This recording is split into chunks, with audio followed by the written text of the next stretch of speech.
this morning I was trying to get a little bit prepared for you, and I talked with a client of mine, and I still deliver keynote addresses every now and then. And a few months ago, I did a keynote address for their group, and before I was to take the stage to start talking, um, they wanted to do a group prayer. How do you? If you're going to go to Tom and say, Tom, you got to kind of stop that because that could be unwelcome because you have people of diversity here. You pride yourself in diversity, but how do we, I guess this is not really your area, but if you're teaching us, how do we coach that to say, okay, let's put it on me. How do I go to Tom and say, Tom, you got to kind of stop that because you may be making somebody feel unwelcome and they're not going to come to you until they go to the commission first. And it varies. Now, I don't know if this was a workplace environment or if it was a religious environment in terms of the type of organization it was. Workplace. There are some exemptions, obviously, if it's a religious group. And you're absolutely correct that some organizations, they continue to do the prayer. And again, going back to that word unwelcome, if it's a situation where there has been an expression of unwelcome, it might be a safe thing not to do it. But say, for instance, it's a part of the tradition. I mean, still in many organizations now, they bless the food Yeah. before they start to eat. So in many organizations, they do that. However, the question becomes, is it unwelcome?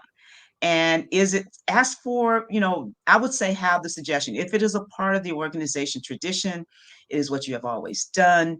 I would say if there's someone that chooses not to participate and they come to you, that you ask them, how can you accommodate that? Being that there are many others. And you go through this during the holiday times, because in the holidays, there are religions that don't celebrate, say, for instance, Christmas. Jehovah's Witnesses. We had a guest on our forum who talked about how uncomfortable sometimes it gets around the holidays because they want to do Christmas programs and they want employees involved, and they do, where they do, bring food in, potlucks. And as a Jehovah's Witness, they choose not to participate. But Right. sometimes people will come in and say, oh, we don't want to leave you out. And they'll continue to say things about it. And they said, no, you're not leaving me out. I just don't participate. And sometimes it becomes uncomfortable. And she Yes. said, you almost want to take off work during that time, take your vacation during that Yeah. time. So you don't have to make people uncomfortable. So it's one of the things, I appreciate what you're saying, Glenn, to be sensitive to that, because if there's keeping in mind that unwelcome, if that's unwelcome by anyone, you have to look at how can we accommodate. Because again, if this been part of your tradition, the people want to do it, then how do you accommodate those who don't? And that's an argument that's, things we're hearing about in the nation. We Yeah. continuously hear about it. Coaches that pray on the football field. That one recently came up, Yeah. and the Supreme Court adjusted that. So it boils down to, looking at what is unwelcome, what is freedom of expression. And each case is kind of looked at individually. I mean, Mm-hmm. sometimes when you look at decisions made in the court, you're going, how did that decision, how did they make that How did that decision? happen? Yeah. Yeah. But it is our system, and that's what we follow. So that would be Well, my advice in terms of looking at an individual situation and looking at what's unwelcome and looking at, can there be accommodations to accommodate? Sin, I think that's a very hard road to cross because let's take your Christmas um, celebration. There's some folks who would have an objection to that, and there's some folks who have an objection to not being able to express that. Absolutely. So that's a kind of a tough road to cross there, I would think. It just seems like they kind of put you in a bad spot a little bit on this. And let's go back to what I said earlier. Okay. You have to have the discussion. You have to have the discussion, and not make assumptions. Because again, how do we resolve this? Do you just totally take away when you've been doing this for years? You've had the tradition, and then do you all of a sudden say, we're not going to do any, or do you embrace them all and open it up for everyone to be able to express, what their celebration is for that time of year. People have done that. Organizations have done that, where they've said, let's take this as a learning opportunity and learn what people are celebrating and what they do. And then keep in mind also, for some people, the holiday season, when we start talking about depression, so for some people, the holiday season is not a happy time. Yeah. So you look at it in that sense as well. So there's a lot of things to look at, and the best way to address it is to have those discussions and to create the space where people will come to you, let them know, come to us and let us know how we can make this organization more inclusive, what it is that we can do in terms of helping you, and how we can go about doing those things, because that's what's important. People, like, as I mentioned to you a little earlier, people want to be heard. They want to know they have a voice, and even though they know they may not change everything exactly like they want it, they want to know that you appreciate them, that you understand. Like for the person that was on the panel about Jehovah Witness, she said, she was perfectly fine with being there and not participating. She said, but it was like they wouldn't hear her. It was like they kept saying, well, we don't want to leave you out. But they didn't understand. I did want to be left out. Yeah, I It's want like to. Yeah. they didn't hear me. And I was perfectly fine with that. And I was uncomfortable making them uncomfortable.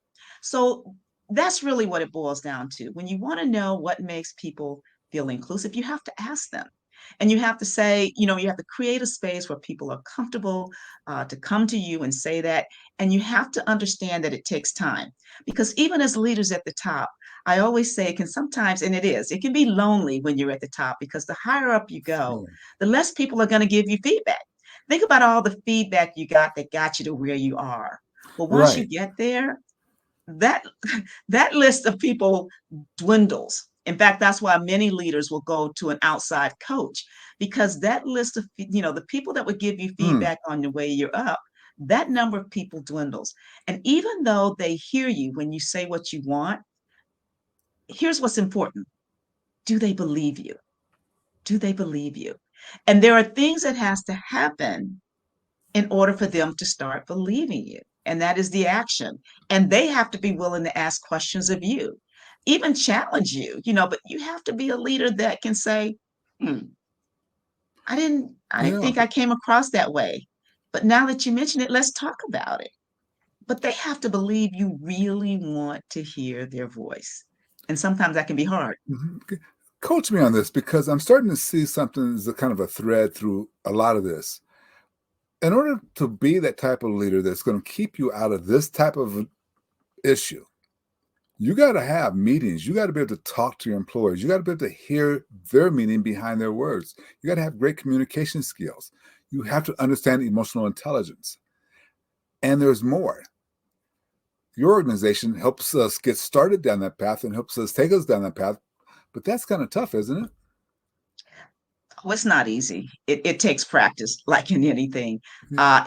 One of the things that we do when we start off with developing and creating cultures of inclusion and creating cultures where people are able to have their voice heard is we talk about starting with yourself first.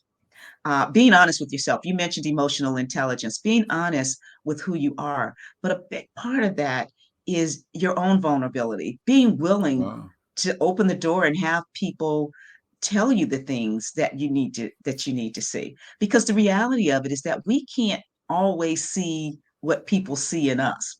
You go all the way back to Mm. Johari Window, where they talk about the things you know and others know, the things you know that others don't know, and then the things that others know about you that you don't You know. don't know. Yeah. Well, guess what? The only way you're going to find out the things others know about you that you don't know is that you've got to create a space where they'll tell you.